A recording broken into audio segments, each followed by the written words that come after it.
Bismillahirrahmanirrahim. Assalamualaikum warahmatullahi wabarakatuh. Salam sejahtera. Antara soalan-soalan yang saya dapat dan juga admin terima daripada WhatsApp, daripada personal coaching, daripada kelas weekly kan. So ramai yang bertanya, sebenarnya kita ni nak trade counter apa untuk long term. Long term ni untuk jangka masa yang panjang lah. So menjawab soalan tersebut, saya sebenarnya sudah listkan dalam grup tu, dalam channel Telegram, dan saya ada mention beberapa stok favorite lah. Dan kita beritahulah reason kenapa kita memilih stok tersebut untuk trade long term. So antaranya yang saya tandakan biru ni, biru ni adalah antara stok-stok yang kita trade secara long term, secara duration yang panjang lah kan. Okay, tengok Tesla ni senang je. You tengok dekat monthly. Monthly ni kat sini tekan monthly time frame. So you tengok monthly Okay. Monthly Tesla ni kalau tengok dia naik, dia turun. So you boleh buat satu Fibo lah. Dia tarik Fibo kan. Okay, lepas tu yang ambil keyboard, you tolakkan Fibo ni pergi ke sana. Nampak tak? Dia retrace ni sebenarnya dekat area 236, dia naik. Dia terus naik lah. So, untuk membeli Tesla, jika kita baru trade sekarang ni, kita kena tengok kat sini lah. Resistance before. Ini. Kan? So, kalau dia melepasi resistance before ni, maksudnya dia ada kemungkinan untuk dia meneruskan kenaikan. Dekat sini juga you boleh tandakan satu trend line. Macam ni. Kita anggap ni semuanya fake. So selagi candle ni berada ataupun meniti di atas trend line kuning ni, selagi itulah dia berada dalam keadaan uptrend dan dia punya structure belum lagi pecah. Dia masih lagi meniti di atas trend line ni. So long term untuk Tesla, jika dia melepasi resistance before ni, saya akan melakukan, orang kata apa, chances untuk saya untuk beli long term. Okay, kita melihat kepada monthly time frame. Lama lah ni, kita nak trade lama. Maksudnya kita ambil duration yang lama dan dapat je persen profit 10%, close lah, masuk lagi. Masuk ketika ada setup lah. Seterusnya chart Nvidia ni. So kita dah buka kat monthly. Dia bermula pada tahun 1999. So apa kena buat?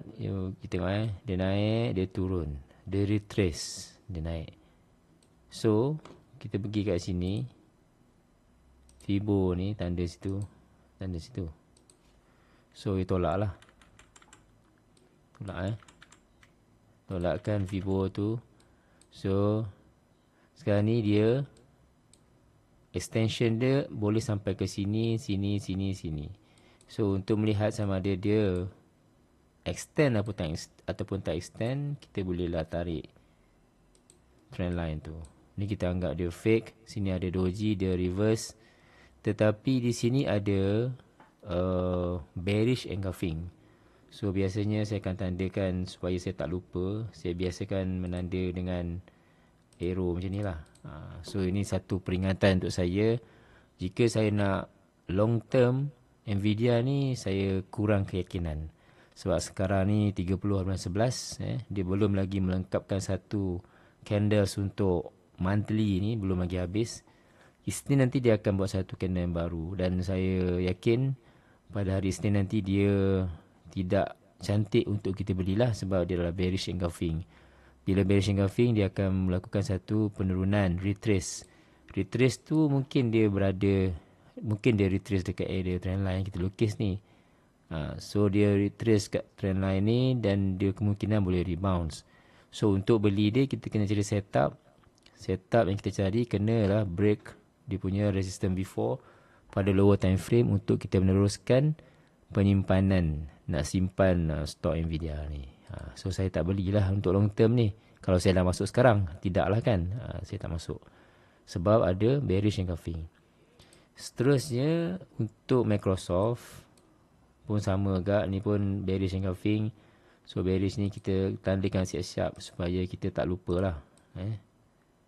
Nanti kang lupa kang menyesal pula kan. Ni dia naik, dia retrace. Retrace maksud dia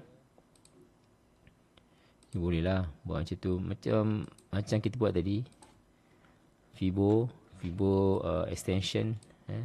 Cuma tak cantik lah. Dia ada satu bearish engulfing, dan dia berada di Fibo 618. Dia kena break resistance before yang ini.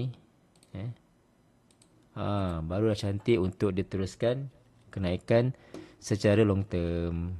So kalau tengok Microsoft ni bermula pada 1987. Microsoft ni memang berkaitan dengan komputer yang belum lagi kita semua ni melupakan, belum lagi kita sentiasa menggunakan komputer. Tesla ni kereta, Nvidia ni pun sama berkaitan dengan komputer juga, chip dan sebagainya. Microsoft pun sama. So kita boleh membeli untuk long term lah. Cuma bearish engulfing tak cantik lah untuk kita place position. So bearish engulfing ni biasa dia akan melakukan satu penurunan sebelum dia meneruskan kenaikan. So tandalah trend line kat sini.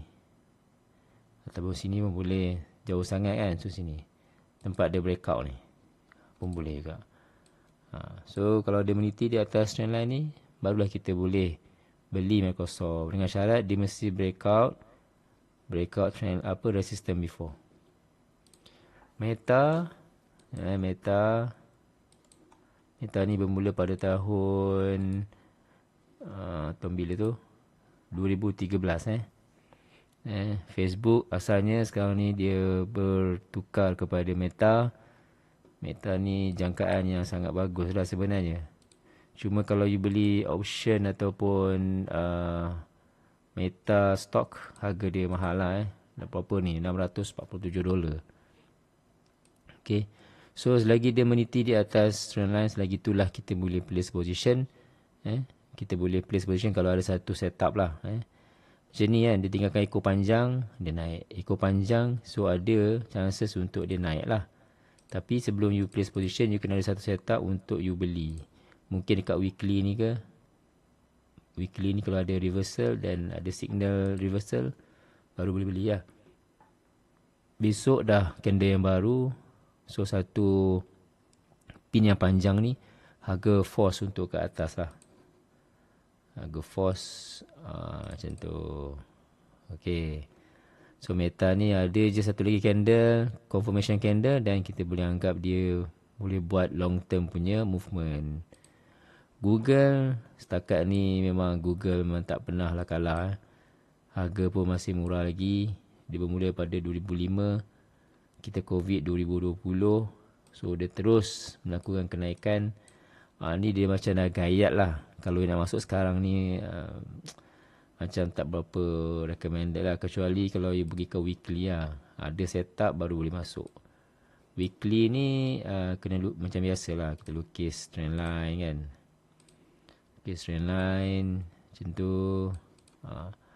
Tapi tak berapa cantik lah. Dia macam parabola pun ada ni kan. So ni dah terlambat lah.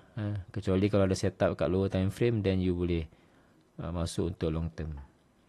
Apple masih belum ada saingan lagi. Apple ni masih lagi tengah tip top. Handphone lah, tablet lah, apa benda semua tu kan. Gadget-gadget yang terkini. Dia daripada 1991. Okay. So kalau tengok ini pun sama agak dah gayat dah tu. All time high kat sini. Harga yang tertinggi dia kat sini lah. So nak buat long term tu boleh lah kalau nak lukis. Lukis ni macam tu kan. Lukis kat mana dia akan clash tu, kita lukis lah. Macam tu. Support yang fake. So kalau nak beli sekarang ni kita tak tentu lagi. Sebab dia kemungkinan dia akan buat satu reversal. Kita kena dah gayat-gayat dia kena tunggu reversal lah. Macam tu So seterusnya saya akan trade AMD. Sama juga saingan dia dengan Nvidia dan sebagainya. bermula pada tahun 1973. Dia buat pattern apa ni kita pun tak boleh nak baca. Tapi dia bukan variation cuffing lah. Buat satu Marubozu, mungkin retrace kat sini. Kalau dia pergi kat weekly, mungkin boleh nampak lah. Ada tak retrace. Kalau tak ada setup, jangan belilah. Dia breakout ni sebab dia earning. Kalau you nak long term untuk AMD ni, berbulan-bulan, so tak ada setup yang cantik untuk AMD ni. Mungkin dia buat satu macam tu kan.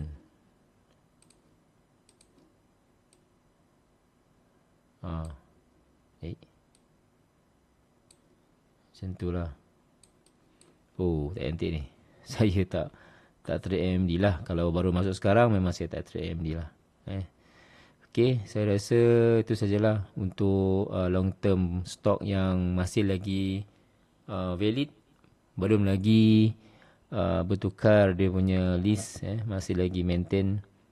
Kalau ada perubahan nanti saya akan mention dalam kelas lah. Kalau tidak nanti inilah dia stok-stok yang terbaik lah setakat ni kan.